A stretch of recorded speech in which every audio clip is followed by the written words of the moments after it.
ඔයන් සියලුම දෙනාට අද මම ඔයාලට කියලා දෙන්නම් වැදගත් කාරණා කීපයක්. එතකොට තම්නේල් එකේ තියෙනවා වගේම අපි පැලයක් කොහොමද ඉස්සරලම සිටවන්නේ? මම ගොඩාක් අය දකිනවා මම එනවා බොන්සායි කලාවට එනවා. ඇවිල්ලා පැලයක් අරගෙන දැන් ගත්තොත් අපි මේ වගේ පැලයක් අරගෙන බොන්සායි මාධ්‍යයක් හදාගෙන ඒ බොන්සායි මාධ්‍යයේ සිටවනවා. එතකොට බොන්සායි මාධ්‍යයක තියෙන දේවල් මොනවාද? බොන්සායි මාධ්‍යයක තියෙන්නේ වැලි තියෙනවා, අඟුරු තියෙනවා, එතකොට ගල් කැට තියෙනවා. ඒ වගේ පස් පොඩ්ඩක් තියෙන අර මේ රළු පස් මාධ්‍යයක් තමයි බොන්සායි මාධ්‍යයේ තියෙන්නේ. මම බොන්සායි මාධ්‍ය ගැන ඉදිරියේදී වීඩියෝ එකක් ඔයාලට ගෙන්නම්. කොහොමද මොන මේ අනුපාතයටද බොන්සායි මාධ්‍ය හදාගන්නේ. ඒ නිසා ඒක ගැන අද වැඩි දුර කතා කරන්න නැතුව මම මේක ගැන විතරක් කතා කරන්නම්. එතකොට ඒ බොන්සායි මාධ්‍යයේ මේ වගේ පැලයක් සිටුව පමණින් ඒක බොන්සායි ශාකයක් වෙනවද? නැහැ. හැබැයි අපේ අය කියන්නේ එහෙම හිටවලා බොන්සායි පැලයක් හිටවුවා කියලා. ඒ නිසා ඒ දුර්මතය ඇත්තටම අයින් කරගන්න ගොඩාක් අය කරන වැරද්දක් තමයි. බොන්සායි පැලයක් කියන්නේ අපි පෝච්චියක තියෙන රූස්ස ගහක් ආකාරයට පෙනෙන ශාකයකට තමයි බොන්සායි පැලයක් කියන්නේ. එතකොට බොන්සායි මාධ්‍යය ඇත්තටම දාන්නේ අපි ඒ පැලේ බොන්සායි මාධ්‍යයෙන් වෙන වැඩේ මම කියන්නම් ඉස්සෙල්ලා. බොන්සායි මාධ්‍යයෙන් වෙන මේ වැඩේ තමයි ඒ තියෙන පැලේට අවශ්‍ය පෝෂණය විතරක් දීලා අනවශ්‍ය පෝෂණයක් නොදී ඒ ආකාරයටම පැලේ ගොඩ කාලයක් පවත්වාගෙන යන්න තමයි ඒ බොන්සායි මාධ්‍යයක් තියෙන්නේ. එතකොට ඒකට අවශ්‍ය වතුර, අවශ්‍ය පොහොර විතරක් දෙන එක තමයි බොන්සායි මාධ්‍යයෙන් වෙන්නේ. එතකොට වර්ධනයක් වෙන්නේ නැහැ. එතකොට අපේ අය ගොඩාක් කරන්නේ පොඩි පැලයක් අරගෙන බොන්සායි මාධ්‍ය දානවා. බොන්සායි මාධ්‍ය දැම්මම බොන්සායි මාධ්‍ය වර්ධනය වෙනවද ඒ ශාකේ? නැහැ. අවුරුදු 2-3ක් තිබ්බත් ඒ පැලේ ඒ ආකාරය. ඊට පස්සේ අපේ අයට ඇත්තටම ගොඩාක් අයට එයාලා නොදැනුවත්කමට කරනවත් දන්නේ නැහැ. ඒ නිසා තමයි අද මම කියලා දෙන්නේ ඒක ගැන. එතකොට බොන්සායි මාධ්‍යයට දාලා අවුරුදු 2-3ක් තිබ්බත් ඒ පැලේ ඒ විදියමයි තියෙන්නේ. එතකොට මොකද වෙන්නේ? ඇත්තටම එයාට බොන්සායි කලාව කියන එක එපාම් වෙලා යනවා. එපාම් වෙලා ගිහින් බොන්සායි කලාවටත් බයිනවා, අපි කියලා දෙන අපිටත් බයිනවා. ඊට පස්සේ එයාලා ඒක අතෑරලා දානවා. ඒ නිසා අද ඉඳන් ඔයාලා අතාරින්න එපා ඒ දේ. අද මම හරියටම කියලා දෙන්නම් පැලයක් කොහොමද හිටවන්නේ කියලා. ඒ නිසා දැන් මේක පැලයක්. එතකොට මේක බොන්සායි පැලයක්ද? නැහැ. බොන්සායි පැලයක් කියන්නේ රූස්ස ගහක් ආකාරයට පෙනෙන පුංචි පැලයක්. ඒ බොන්සායි පැලයක තියෙන්න ඕනේ කාරණා මොනවාද? ටේපර් එක තියෙන්න ඕනේ. අතු විහිදිලා රූස්ස ගහක් විදියට පහළට අතු විහිදුණු අතු ජාලයක් තියෙන්න ඕනේ. එතකොට උඩට ආපු මූල පද්ධතියක් තියෙනවා. අන්න ඔය වගේ කාරණා කීපයක් තියෙනවා බොන්සායි පැලයකට. එතකොට මේ බොන්සායි පැලයක් හදාගත්තට පස්සේ තමයි අපි ඒක ආපහු වර්ධනය වෙන්න නොදී බොන්සායි මාධ්‍යය දාන්නේ. අන්න එතකන් අපි කරන්න ඕනේ හොඳට මේ ශාකයට පොහොර, වතුර හැම දෙම දීලා බොන්සායි ශාකයක් වෙනකම්ම හොඳට වර්ධනය කරගන්න එක තමයි ඉස්සරලම කරන්න ඕනේ. එතකොට අපි කාටවත් බොන්සායි පැලයක් නැහැ. ගොඩාක් අයට බොන්සායි පැලයක් නැහැ.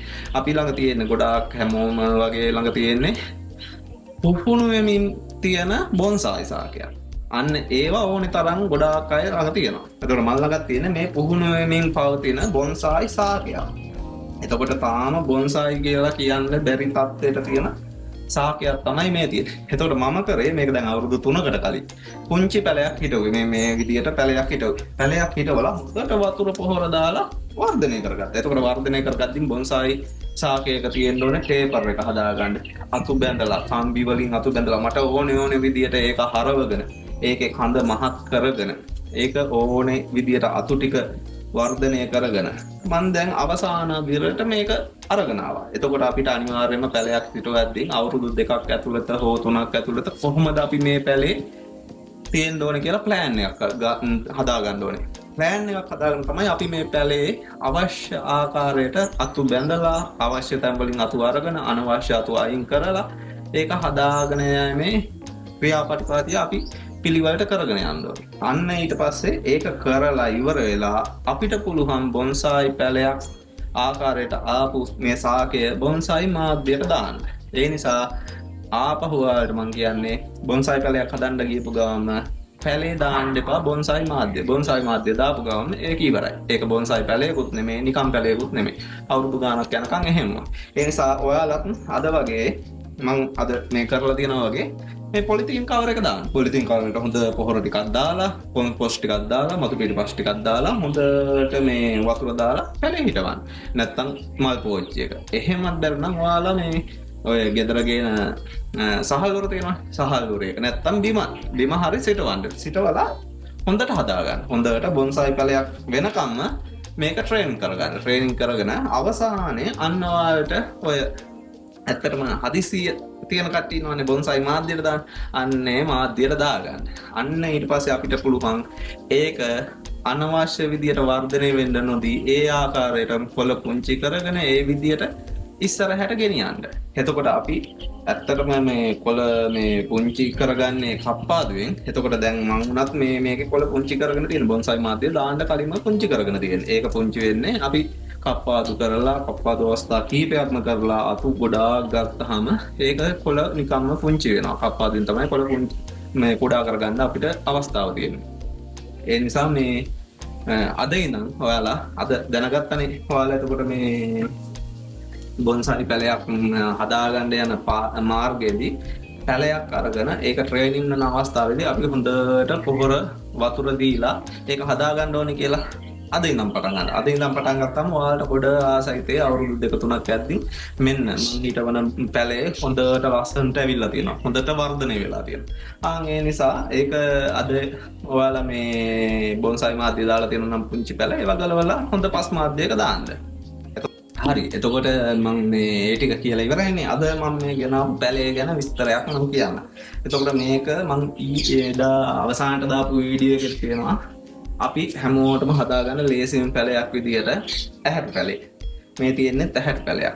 එතකොට අවුරුදු 3කට කලින් තමයි මම මේ ඇහැටු පැලේ හිටුවේ. මම මේ මෙතන ෆොටෝ එකක් දාන්නම් මේ ඉස්සරළම හිටවන දවසේ කොහොමද පැලේ තිබුණේ කියලා. එතකොට ඔයාලටම බලා ගන්න පුළුවන් පැලේ අද වෙනකම් කොච්චර වර්ධනයක් වෙලා තියෙනවද කියලා. එතකොට මගේ ප්ලෑන් එකක් තිබුණා මේක හිටවද්දි මම කොහොමද මේක අවසානයේ ගන්නෙ, කොයි විදියටද අතු බෙදා ගන්නෙ, කොයි විදියටද මේකේ ටේපර් එක ගන්නෙ. මගේ ප්ලෑන් එකක් තිබුණ නිසා මම මේක ඒ විදියටම හදාගත්තා. එතකොට මම මහා ලොකුවට මේකට මේ ඇලිලාම හිටියේ නෑ. මොකද මට වැඩ රාජකාරි ගොඩාක් තියෙන නිසා මම සාමාන්‍යයෙන් සති 2-3කට පාරක් ගිහිල්ලා පැලේ කොහොමද වර්ධනය වෙලා තියෙන්නේ කියලා බලලා ඒවා ඒ විදියට බලලා අවශ්‍ය විදි කරලා තමයි මේ තත්ත්වයට ගත්තේ. මම ඔයාලට ඉස්සර වීඩියෝ එකකදී පෙන්නන්නම් මේක කප්පාදුවක් කරලා මූල පද්ධතිය කප්පාදුවක් කරලා බොන්සයි මාධ්‍යයක සිටවන විදිය මම ඊළඟ වීඩියෝ එකෙන් හරි මම ඔයාලට ගෙනත් පෙන්නන්න. අන්න එතකොට පුළුවන් ඔයාලට මොකක්ද ඇත්තටම බොන්සයි මාධ්‍ය හිටවන කාලේ කොයි කාලෙද. එතකොට අපි ඇත්තටම පැලයක් ගෙනල්ලා හිටවද්දී බොන්සයි මාධ්‍යද හිටවන්න ඕනේ හොඳ පොහොරකද හිටවන්න ඕනේ කියලා අන්න එතකොට අවබෝධයක් එනවනේ. දැනටමත් අවබෝධයක් ආවනේ. ඒ නිසා ඒ අවබෝධය එහෙම තියාගෙන ඉස්සරහට ගේන වීඩියෝ එක ඔයාලා මේ බලන්නකෝ. ආයෙ මන් දාද්දි මේකේ ටේපර් එක ලස්සනට මං අරන් තියෙනවා මේ සාකේ. ඊට පස්සේ අතු අවශ්‍ය ආකාරයට ගොඩාක් මං අතු අරගත්තා. මේට වඩා උස වෙන්න දෙන්නෙත් නෑ.